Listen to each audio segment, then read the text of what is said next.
제가 부목사 시절 연말이 돼서 절 찾으면 전 당혹스럽습니다. 교구를 맡고 있으면요, 저 구역장 안 할래요, 이 말이 참 많고요. 교육부를 맡고 있으면 저 교사 그만두고 싶어요, 이 말이 참 많습니다.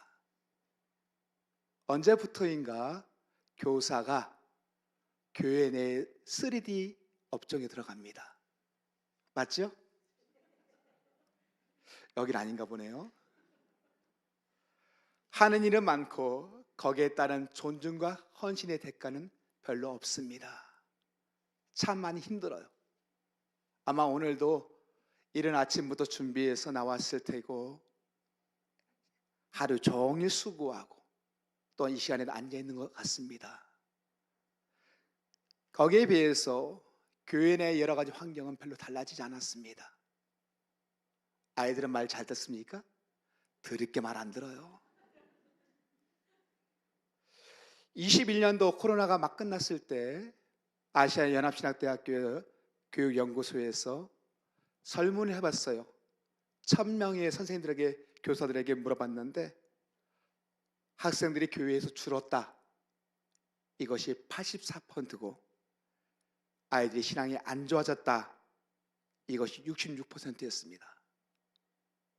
그런데 이것을 대부분의 교회에서는 선생님들이 뭐 하는 거야, 왜 이런 문제가 발생했어, 이렇게 말들 합니다. 그러나 이것은요, 교사들만 해서는 안 될 부분이에요. 다 같이 움직여야 합니다. 자, 제가 질문 좀 해보겠습니다. 교사들을 제외하고 답을 해보세요. 혹시 어린이 주일이 언제인지 아십니까? 5월 몇째 주요? 첫째 주. 아, 정답입니다. 그러니까 어버이 주일은요? 잘하시네요. 어버이 주일은. 그러면 스승의 주일은? 총회에서는 없습니다. 그냥 각 교회별로 하지만요, 셋째 주는 교사 주일입니다. 그런데 하나만 더 물어보겠습니다. 청소년 주일은요? 뭔 말이요? 청소년 주일이 있어?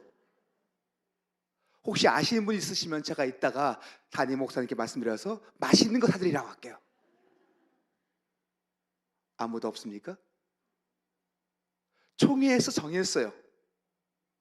자라는 청소년들을 위해서 청소년 주일을 정해서 좀 보살피자. 아무도 없습니다. 2월 셋째 주입니다. 선생님들도 솔직히 몰랐죠? 네. 교회에서 관심도 없고 그러니까 힘이 들어요. 교사들은 남들이 알아주지 않다 하더라도 묵묵히 한 생명이라도 더 변화시켜야지. 내가 무릎을 좀 더 꿇으면 이 아이가 변화될 수 있을 텐데, 이런 목표로 묵묵히 나아가는 존재들입니다. 교사직은요, 단순한 봉사가 아니라 다음 세대에게 복음을 전하는 사명으로 교사들의 기도와 헌신을 통해 사명을 재확인하고 즐거움을 회복하는 것이 교사의 모습입니다.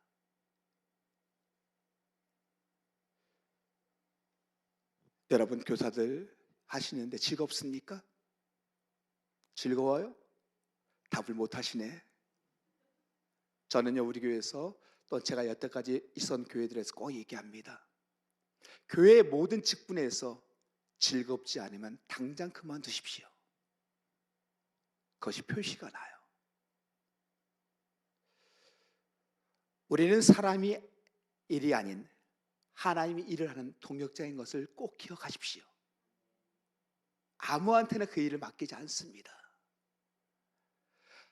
하나님 일을 한다고 했을 때 내가 이 일을 잘 감당하니까 복을 많이 주시겠지, 내가 열심히 하면 시집 잘 가겠지, 맞습니까? 갈 수도 있어요. 근데 안 그렇습니다. 뭔가 더 잘 되겠지 하는 보상 심리로 하면 그 보상이 안 이루어졌을 때 참 힘이 들고 하기 싫습니다. 그래서 연말만 되면 안 할 구실과 핑계를 찾기에 바쁩니다. 오늘 본문은 힘들게 주일에 동참하는 우리에게 큰 위로가 되는 구절입니다. 우리가 교회 일꾼인 것은, 다시 말해서 교사가 된 것은 하나님의 말씀을 이루려 한다는 것입니다. 기분 좋죠? 내가 교사가 된 것은 하나님의 말씀을 이루려 한다. 내가 하나님의 말씀을 이루는 사람인 것을 기억하시기 바랍니다. 그런데 그 전 24절 말씀이 쉽게 이해가 안 됩니다. 24절에 뭐라고 말합니까? 그리스도의 남은 고난을 그의 몸된 교회를 위하여 내 육체에 채우노라.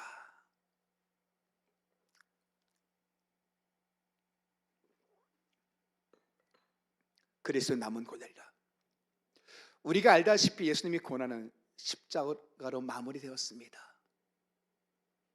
그렇다면 남은 고난이라 한다면 혹시 그 고난이 뭔가 부족해서 그럴까요?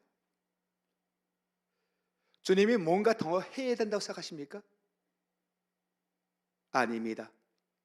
예수님의 고난은 십자가 행위로 완전히 끝났으며 우리를 구원하시기에 어떤 행위를 더 할 필요는 없습니다. 그럼 여러분, 남은 고난이 말하는 것은 무엇일까요? 십자가의 속죄가 부족하다는 뜻이 아니라 교회가 복음을 위해 받는 고난을 그리스도와 교회의 신비한 연합으로 보며 그 고난을 통해서 교회가 세워지고 성도들이 영광을 함께 받는다는 의미로 이해됩니다. 즉 남은 고난에 동참함으로 천국 백성의 상급을 확장시키면서 주님 십자가에서 우리에게 사랑의 표현을 보여주었듯이 남은 고난의 분량은 예수를 향한 우리 사랑의 표현이 되어야 합니다. 우리 입만 열면 얘기하죠. 주님 사랑합니다. 아마 주님 그럴지 몰라요. 보여봐. 뭐로 보여지겠습니까? 그것이 남은 고난이다 하는 것입니다. 남은 고난의 의미를 깨달으려면 먼저 예수님이 당하신 고난을 이해해야 합니다. 주님께서 우리 죄를 보상하기 위해서 실제로 어떤 고통을 당했을까요? 아마 사순절이나 고난 주간에 많이 봤을 거예요. 다시 한번 생각해 보면 예수님이 기둥에 두 손목이 묶인 채 매를 맞습니다. 채찍으로 때리죠? 채찍 끝에는 뭐가 있습니까? 납덩어리나 뼈 조각이 달려 있어요. 한번 내리칠 때마다 검붉은 자국이 분명하게 드러납니다. 쳤다가 뽑을 때 그 끝에 살점이 걸려서 찢어집니다. 피가 흐르죠. 살점이 떨어져 나갑니다. 심지어 옛날 문헌을 볼 것 같으면 그 당시에 이 채찍만으로도 옆구리나 등 쪽으로 창자가 흘러나온 경우가 허다하답니다. 우리 예수님도 상처라기보다는 차라리 망가져버린 어깨 위에 십자가를 씌웠습니다. 로마의 관습에 따르면 그 십자가의 무게는요 60kg예요. 60kg 무게를 메고 600m 골고다 언덕을 올랐습니다. 가다가 쓰러지고 그때마다 피가 흐릅니다. 노력해도 예수님이 도저히 칠 수가 없어요. 그러다 정신을 잃기도 합니다. 그래서 구레네 시몬에게 십자가 기둥을 대신 치게 만듭니다. 여러분, 구레네 시몬 그러니까 뭐 같습니까? 이 구레네 시몬은요 지명 이름이에요. 구레네가 어디냐면 지금이 북아프리카 리비아 지역입니다. 즉 아프리카에 살던 시몬이 와서 십자가 대신 친 거예요. 여기에도 의미가 있습니다. 하나님께서 수많은 사람들 가운데서 아프리카 출신의 한 힘없는 사람을 들어 쓰신다는 것입니다. 주님께서 쓰실 때에 뭔가 번지르하고 괜찮고 힘 있는 사람을 쓰는 것이 아니라 약하지만 최선을 다해서 주의 일을 감당할 사람을 쓴다는 것입니다. 오늘도 예수님께서는 구레네 사람처럼 천한 나를 통해 그의 남은 고난을 감당하기를 원하십니다. 근데 여러분, 시몬의 입장은 어땠을까요? 그 당시 야 신난다, 예수님이 고난에 동참한다, 신난다 그랬을까요? 억울했을지 몰라요. 황당했을지 몰라요. 왜 하필이면 나한테 그 무거운 십자가를 지게 할까? 분명히 십자가는 죄수의 형틀인데 내가 왜 이걸 져야 할까? 그러나 기쁘게 지던 억지로 지던 예수의 십자가를 지었다고 하는 것은 영광이요 축복이었습니다. 구레네 시몬의 두 아들들은요, 훗날 초대교회의 훌륭한 일꾼들이 되어 있습니다. 다시 말해서 예수의 남은 고난에 참여한 일은 기쁨을 하는 일이라면 말할 필요도 없고, 체면의 유신 때문에 억지로 참여하는 것이라도 그것은 분명 축복입니다. 선생님들 주일 아침마다 신이 납니까? 아이들 만나서 와 기쁘다, 어젯밤부터 내가 잠을 못 잤어, 이렇습니까? 그러지 않아도 괜찮아요. 그렇지만 그 일을 감당하기 때문에 하나님께서 분명하게 축복이 있다고 하는 것입니다. 한번 상상해 보시기 바랍니다. 여러분이 먼 훗날 전부 천국 가 있을 거 아니에요. 천국 가 있을 때 여러분이 담당했던 아이들이 이민족을 책임지고 신앙의 놀라운 거인들이 되는 것을 보게 된다면 얼마나 자랑스러울까요? 천국에서 밑을 바라봤는데 여러분이 가르쳤던 아이, 그렇게 말 안 들었던 아이가 정말로 신나서 막 이 나라를 책임지고 있다. 저는 아이들을 축복할 때 뭐라고 축복한지 아십니까? 너에겐 사명이 있어. 이 땅에 100만 명을 책임질 사명이 있어. 그 목표를 갖고 준비해라. 여러분이 가르친 아이들이 100만 명씩을 감당한다고 한다면 얼마나 신이 나겠습니까?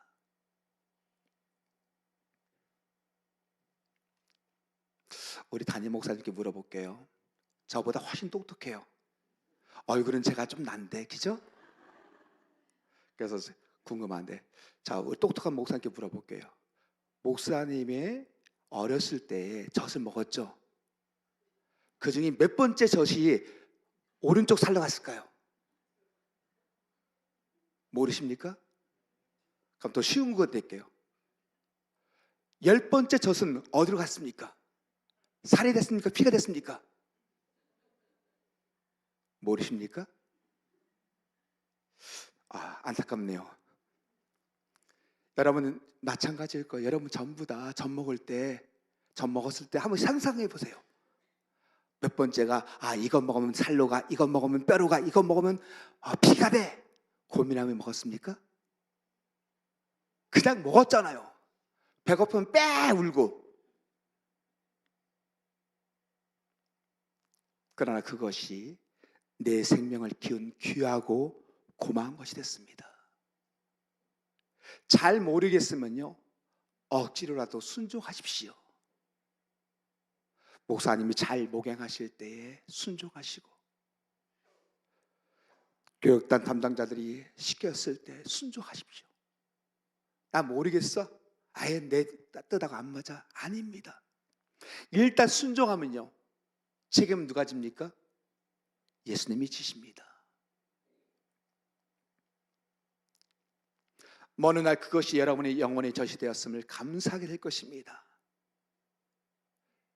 선생님들이 힘들어하는 것 중에 첫 번째가 관계 때문에 힘들어하고, 두 번째가 내가 아무리 해도 아이들이 변화가 느껴지지 않을 때 힘들어한다고 합니다.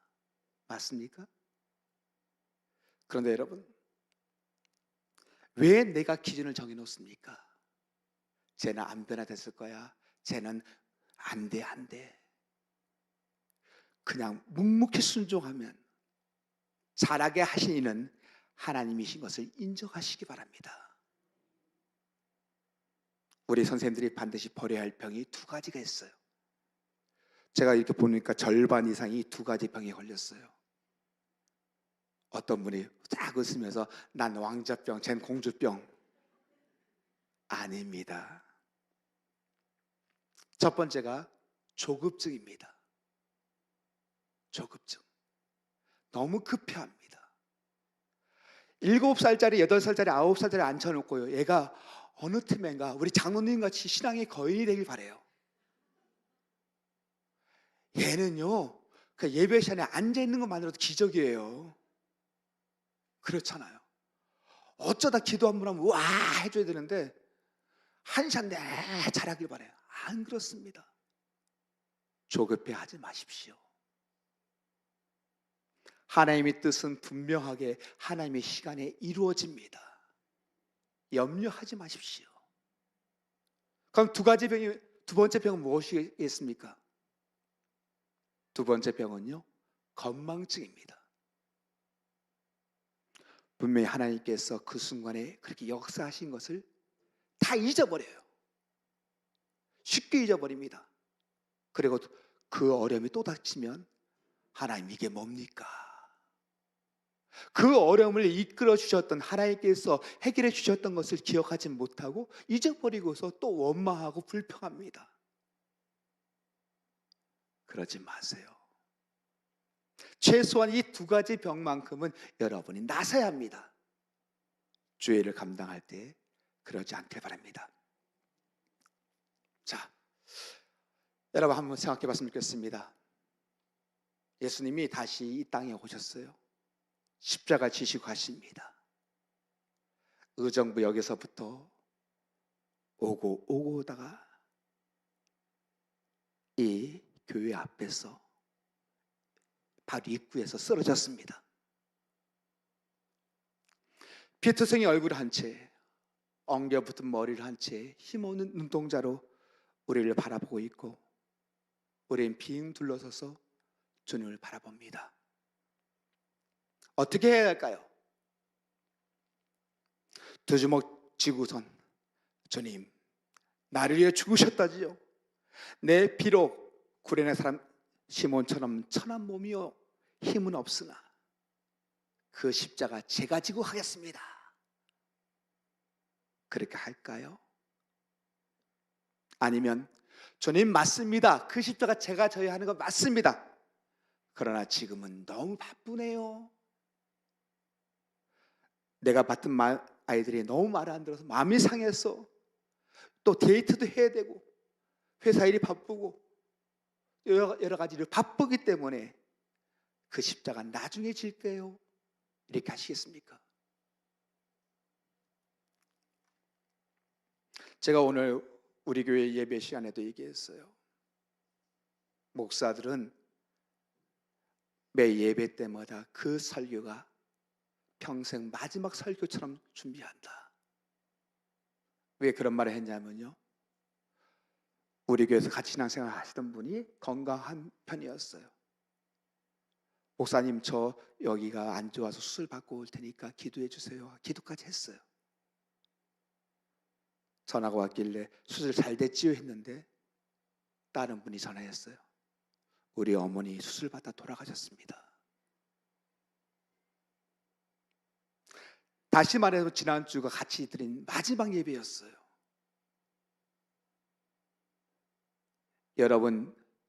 여러분이 오늘 만날 아이들이, 남은 성도들이 오늘 드린 이 예배가 마지막 예배가 아닐 자신 있습니까? 언제까지고 주님 다음에 할게요. 다음에 할게요. 언제까지 여러분에게 주어진 그 십자가를 마다한 채, 그 사명을 마다한 채 언제가 기회되면 할게요. 그렇게 하시겠습니까? 이번 기회에 여러분이 동참하지 않으면 예수님이 남은 고난에 동참하는 사명의 문이 닫힐지도 모릅니다. 아니, 기회를 거두갈지도 모릅니다. 방주의 문을 닫으신 하나님께서 여러분에게 허락하신 그 사명을 닫으실지도 모릅니다. 교회의 비전이 임하고 명령을 말씀으로 받았다고 하는 것은 확실히 심판과 축복의 갈림길이 됩니다. 일찍이 복음으로 뜨거웠던 에베소 교회를 아십니까? 주님께서 하신 말씀 가운데 내가 처음 사랑을 버렸다는 말이 나옵니다. 여기에 사랑을 미션, 즉 사명이라고 번역한 성경도 있어요. 즉 내가 처음 사명을 버렸으니 내가 촛대를 옮길 것이다, 이 말입니다. 지금 에베소 교회에 있던 지역에 가면요, 교회는 사라져버렸어요. 그렇게 교회가 흥황했던 그 지역은 매년 예수 믿는 사람을 골라서 죽이는 순교의 피가 흐르는 그 땅이 되고 말았습니다. 이 사명을 잘 감당할 때에 주님께서 자기가 저기 게으르고 악한 자들의 사명과 달란트까지 빼앗아서 세우는 교회와 그 성도들, 충성된 나의 종들에게 채워주겠다고 말씀하실 것입니다. 자, 그렇게 골고다 언덕에 예수님이 오르셨어요. 어떤 모습입니까? 여러분 성화를 한번 잘 상상해 보시기 바랍니다. 그런데 여러분이 보신 성화는 다 가짜입니다. 왜 가짜라고 할까요? 성화에 보면 어떻습니까? 예수님이 십자가에 달려 계시고 그 밑에 여자분 몇 분 있고 하체만 싹 가려졌습니까? 실제는 성경대로 얘기한다면 완전히 발가벗겨져 있습니다. 예수님이 실오라기 하나도 걸치지 않고 벌거벗기운 채 달려있는 거예요. 로마 십자가형은 사형수의 옷을 완전히 벗겨 수치를 당하게 하는 수치형입니다. 성경을 보면 겉옷을 제비 뽑아가지고 속옷을 나눠 가지는데 이것이 그 당시 옷의 전부입니다. 요즘처럼요, 메리아스 입고 와이셔츠 입고 넥타이 매고 겉옷 입는 것이 결코 아닙니다. 아무것도 걸치지 못한 채 발가 벗겨져서 예수님이 십자가에 달려 있습니다. 그 주변에는 어머니 마리아와 그리고 동네 여인들, 그리고 많은 사람들이 지켜보고 있죠. 인간이 당할 수 있는 최고의 수치를 당하고 있는 겁니다.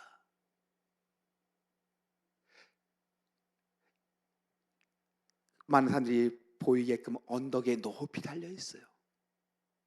여러분 한번 상상해 보세요. 여러분들이 단 10분이라도 벌거벗기운 채 여기에 매달려 있다면 어떤 기분이 들겠습니까?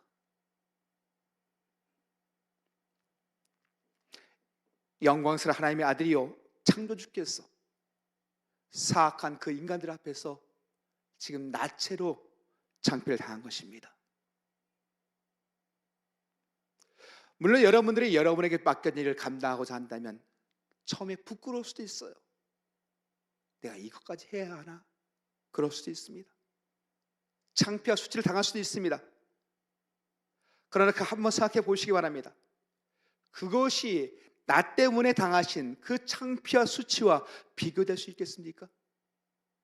여러분의 교사를 감당하기에, 여러분의 교회 일을 감당하기에 당하는 수치가, 복음을 전하다가 당하는 수치가 예수님이 당한 수치와 비교될 수 있겠습니까?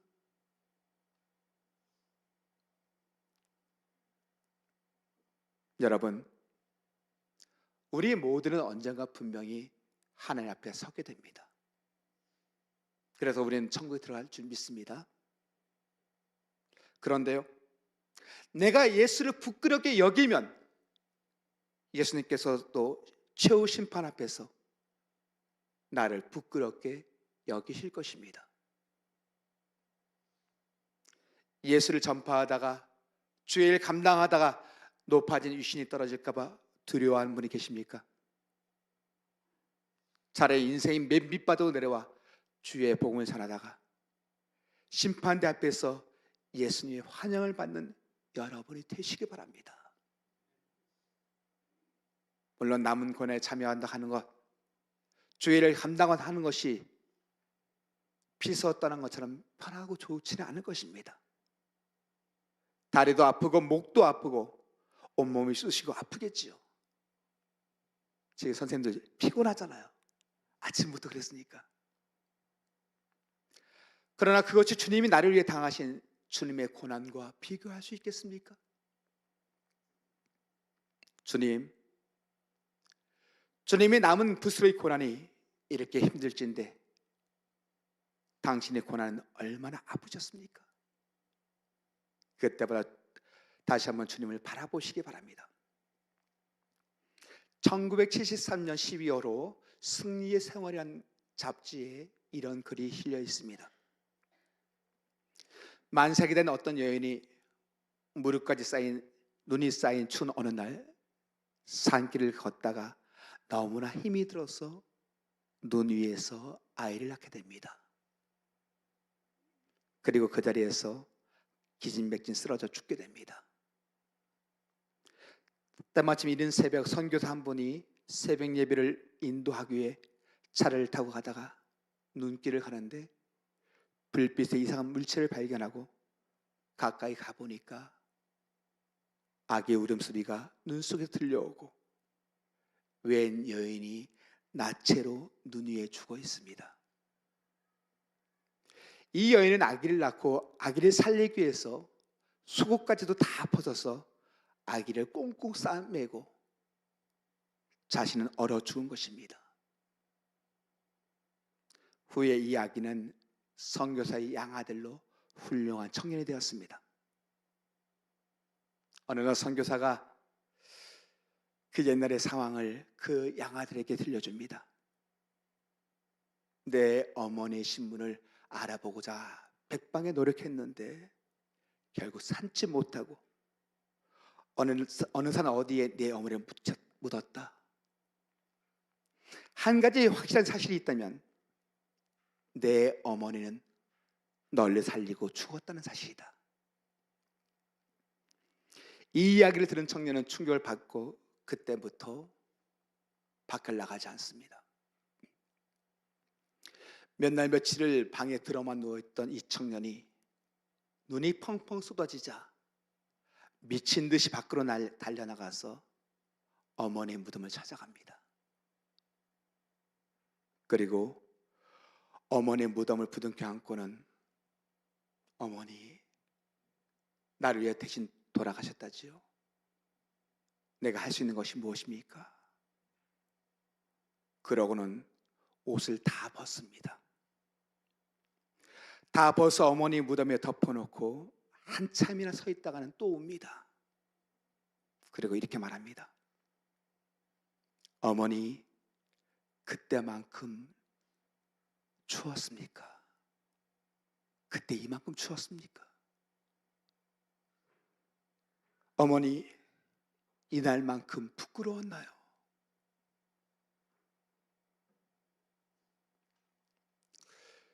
사랑하는 여러분, 나를 위해 죽어주신 주님께서는 이 땅에 무덤도 남겨놓지 않고 이 땅에 당신의 교회만을 남겨두었습니다. 이 교회를 부둥켜 안고 주님께서 남겨놓으신 남은 고난을 감당하면서 우리는 외쳐야 할 것입니다. 주여, 이만큼 고통스러웠습니까? 주여, 내가 주님을 위해 할 일이 무엇입니까? 라고 물어보시기 바랍니다.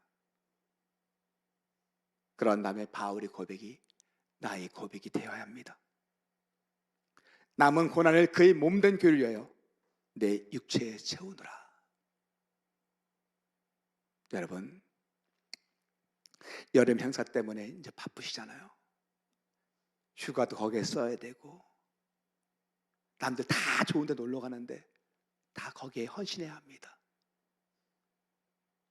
그러나 우리 주님은 분명하게 그것을 기억하실 것입니다. 여러분의 수고와 노력을 잊지 않으실 것입니다.